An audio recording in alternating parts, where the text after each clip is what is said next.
Subscribe to our YouTube channel and press the bell icon to get the latest updates. हमारे young innovators, entrepreneurs, industry और media partners और मेरे भाइयों बहनों, आज डिफेंस इंडिया स्टार्टअप चैलेंज यानी disc 5 के लॉन्च के अवसर पर मंत्रालयों, सेनाओं और उद्योग प्रतिनिधियों के बीच उपस्थित होकर मुझे बेहद खुशी है।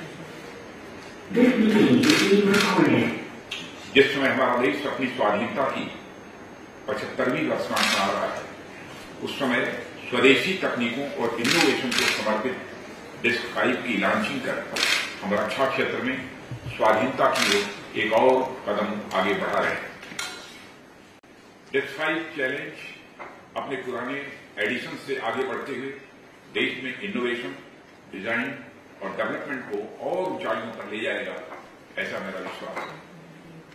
इसके लिए मैं एमओडी, डिफेंस इनोवेशन ऑर्गेनाइजेशन और इस आयोजन से जुड़े सभी स्टेक होल्डर्स को अपनी ओर से हार्दिक बधाई देता हूं। साथियों, आज पूरी दुनिया का सिक्योरिटी सिनेरियो बड़ी तेजी से बदल रहा है। इसकी वजह से हमारी राष्ट्रीय सुरक्षा की चुनौतियां भी स्वाभाविक रूप से बढ़ रही हैं और कॉम्प्लेक्स भी होती जा रही है। विश्व की जियोपॉलिटिकल परिस्थितियों में लगातार परिवर्तन भी आ रहे हैं और हम अपने पड़ोसी देश की स्थिति देख ही हैं। कब कैसी खबर आ जाए, इसके बारे में कुछ कहा नहीं जा सकता। इन परिवर्तनों से हमारा देश भी इनसे अछूता नहीं है। ऐसे में एक राष्ट्र के रूप में अपनी सुरक्षा के लिए किसी दूसरे पर निर्भर रहना, यह हमें स्वीकार नहीं हो सकता। आज के समय में कौन हमारा मित्र है और कौन शत्रु, इस तक की पहचान करना भी यह कोई आसान काम नहीं है। इसलिए आवश्यक है कि हम न केवल मजबूत, आधुनिक और सुसज्जित सेनाएं तैयार करें, बल्कि साथ ही अपनी डिफेंस इंडस्ट्री भी तैयार करें जो उतनी ही मजबूत, कैपेबल और सबसे महत्वपूर्ण, पूरी तरह से आत्मनिर्भर। इस दृष्टिकोण से देखने पर हम पाते हैं कि आईडेक्स हमें एक ऐसा प्लेटफॉर्म देता है जहां government, services, think tanks, industry, startups और इनोवेटर्स एक साथ मिलकर काम करते हैं और हमारे डिफेंस और एरोस्पेस सेक्टर को नई ऊंचाइयों पर ले जाते हैं। डिफेंस इंडिया स्टार्टअप चैलेंज और ओपन चैलेंजेस हमारे युवाओं को और इंटरप्रेन्योर्स को अनेक अवसर प्रदान करते हैं। इसके माध्यम से वे भारत की साइंस, टेक्नोलॉजी और रिसर्च की क्षमता को उजागर कर डिफेंस इनोवेशन और कैपेबिलिटीज को एक नई दिशा दे सकते हैं। साथियों, तेजी से बदल रही दुनिया में टेक्नोलॉजी के प्रयोग और भारत से हम अच्छी तरह परिचित हैं। इसके कारण देश दुनिया में प्राय सभी क्षेत्रों में तेजी से बदलाव आ रहा है। रक्षा क्षेत्र में तो इसकी और भी अहमियत है। ऐसे में हमारी सेनाओं में टेक्नोलॉजी के प्रयोग को बढ़ावा देने के लिए मिनिस्ट्री ऑफ डिफेंस द्वारा शुरू किया गया आईडेक्स एक महत्वपूर्ण कदम साबित हुआ है।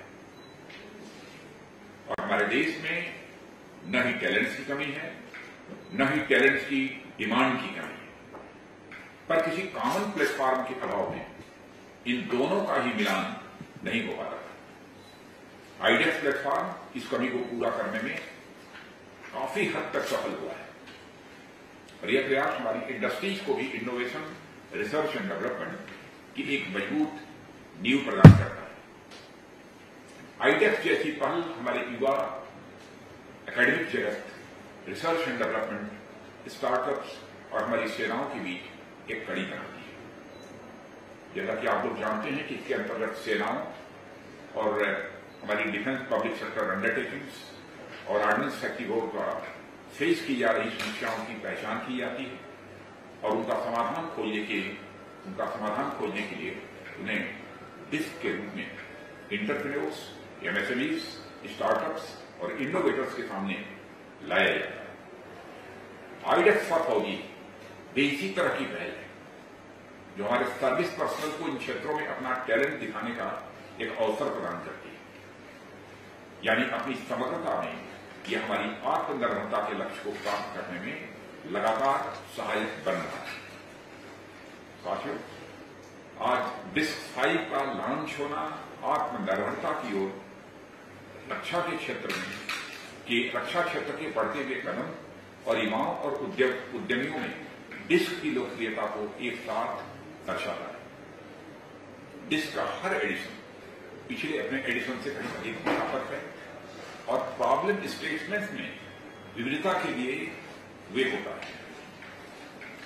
हम सबने भी देखा इस बार इन चैलेंजेस की संख्या 35 है, जो अब तक के किसी भी एडिशन से सर्वाधिक है। और इसमें situational awareness, augmented reality, artificial intelligence, aircraft trainer, non lethal devices, 5G network, under water domain awareness, drone, swarms, data capturing जैसे एरिया से महत्वपूर्ण मॉडल और फ्यूचरिस्टिक प्रॉब्लम स्टेटमेंट्स भी शामिल हैं। इतनी बड़ी संख्या में प्रॉब्लम स्टेटमेंट्स पिछले एडिशंस की सफलता और डिस्क पर इंटरप्रेन्योर्स और वैज्ञानिकों का विश्वास दिखाता है। मुझे कहते हुए खुशी होती है कि डीएपी 2020 के अंतर्गत होने वाली खरीदारियों में अब आईडेक्स को भी शामिल कर लिया गया है। मंत्रालय ने करंट फाइनेंशियल ईयर के लिए इस तरह की खरीदों के लिए पूरे 1000 करोड़ रुपए आवंटित किए हैं। लेकिन मैं समझता हूं कि इसको और अधिक बढ़ाने की आवश्यकता है। साथ ही डिफेंस और एरोस्पेस सेक्टर में इनोवेशन को बढ़ावा देने और 300 से अधिक स्टार्टअप्स को सपोर्ट करने के लिए अगले 5 वर्षों में लगभग 500 करोड़ रुपयों का बजट अभी अनुमोदित किया गया है। और देश भर के एक्सपर्ट्स और इनोवेटर्स के टैलेंट को हार्नेस करने के विजन से आईडेक्स अगले 5 वर्षों में आज की अपेक्षा 5 गुने स्टार्टअप्स को सपोर्ट करेगा। आईडेक्स का लक्ष्य प्रोडक्ट की गति को बढ़ाना, लागत को घटाना और प्रोक्योरमेंट को समयबद्ध तरीके से पूरा करना, यह है। इसके लिए हमें आइडेंटिफाई, इंक्यूबेट, इनोवेट, इंटीग्रेट एवं इंडिजिनाइज यानी 5 I's की मूल धारणा को अपनाना ही होगा। और इसी प्रकार निजी क्षेत्र के साथ पार्टनरशिप, टेक्नोलॉजी ट्रांसफर और 200 से अधिक आइटम्स के इंपोर्ट पर प्रतिबंध आज भी हमारी आत्मनिर्भरता की ओर बढ़ाए गए कदम।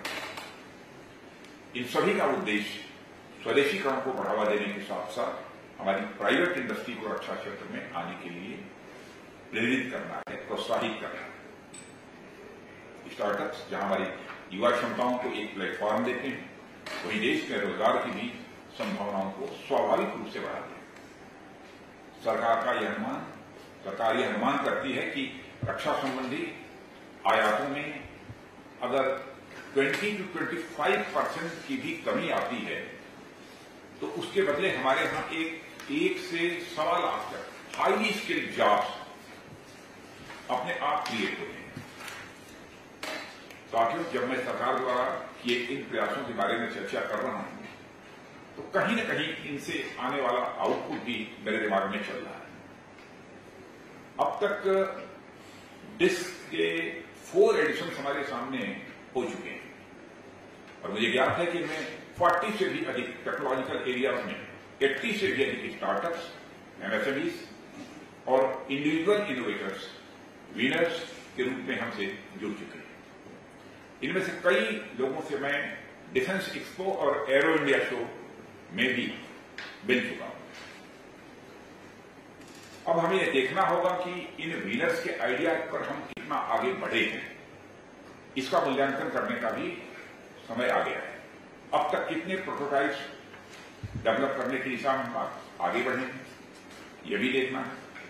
या इस दिशा में आगे बढ़ने की गति अगर धीमी है तो उसके पीछे क्या कारण है, इसे भी समझने की आवश्यकता है। मैं चाहता हूं कि आप लोग इसकी भी स्टडी साथ ही साथ करते चलें। साथियों, हम दुनिया के अनेक एडवांस टेक्नोलॉजीज को अपने प्रयासों से इन हाउस डेवलप कर चुके हैं। अभी भी बहुत सी ऐसी टेक्नोलॉजीज हैं जिन्हें अचीव करने की दिशा में हम आगे बढ़ रहे हैं। इनके अलावा भी मैं समझता हूं कि अब वक्त आ गया है कि हम ऐसी टेक्नोलॉजी पर विचार करें जो बिल्कुल नई है। साथियों, जब जब टेक्नोलॉजी की बात होती है, मेरे मन में अमेरिका, जापान, साउथ कोरिया जैसे एडवांस कंट्रीज आती हैं। मुझे बताया गया है कि ये एडवांस कंट्रीज अपने टेक्नोलॉजी के दम पर एडवांस्ड हैं और इन राष्ट्रों का विकास टेक्नोलॉजी बेस्ड इकोनॉमिक डेवलपमेंट के आधार पर हुआ है। और ये राष्ट्र अपनी रिसर्च एंड इनोवेशन की क्षमता बढ़ाकर उनसे उत्पन्न टेक्नोलॉजीज को कमर्शियलाइज करते हैं और आप जैसे यंग एंटरप्रेन्योर्स के द्वारा मार्केट भी करते हैं। सिलिकॉन वैली इसका एक बहुत ही शानदार उदाहरण है और आपको ये जानकर आश्चर्य हो सकता है कि इनके प्रोडक्ट्स में 90% तक लागत रिसर्च एंड डेवलपमेंट की होती है, जबकि केवल 10% तक की लागत उस प्रोडक्ट की होती है, प्रोडक्शन की होती है। इसलिए हमें केवल मैन्युफैक्चरिंग हब बनने से संतुष्ट न होकर एक इनोवेशन हब बनने की तरफ अग्रसर होना पड़ेगा। यह समय की मांग है और मुझे आप लोगों और अपने युवाओं का पूरा विश्वास है कि अगर आज हम कुछ सोचते हैं तो आने वाले समय में उस पर कुछ करने की भी स्थिति में हम निश्चित रूप से होंगे। इसमें सरकार और निजी क्षेत्र दोनों की समान भागीदारी आवश्यक है। मैं सरकार की ओर से हर संभव सहयोग का आश्वासन देते हुए निजी क्षेत्र का आह्वान करता हूं कि आप लोग आगे आएं और एक सशक्त और आत्मनिर्भर रक्षा क्षेत्र के निर्माण में आप सभी अपना योगदान दें।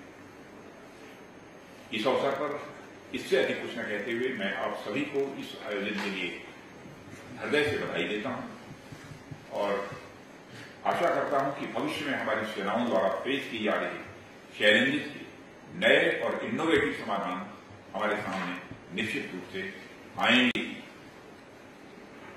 इनोवेशन को बढ़ावा देने के लिए हो रहे इस आयोजन में उपस्थित होने के लिए मैं आप सभी को अपनी तरफ से धन्यवाद देता हूं और देश के रक्षा उद्योग को सपोर्ट करने के लिए आगे आए स्टार्टअप्स को मैं अपनी बहुत सारी शुभकामनाएं भी देता हूं। धन्यवाद। आप सभी का पुनः हमारी तरफ से अभिनंदन। जय हिंद।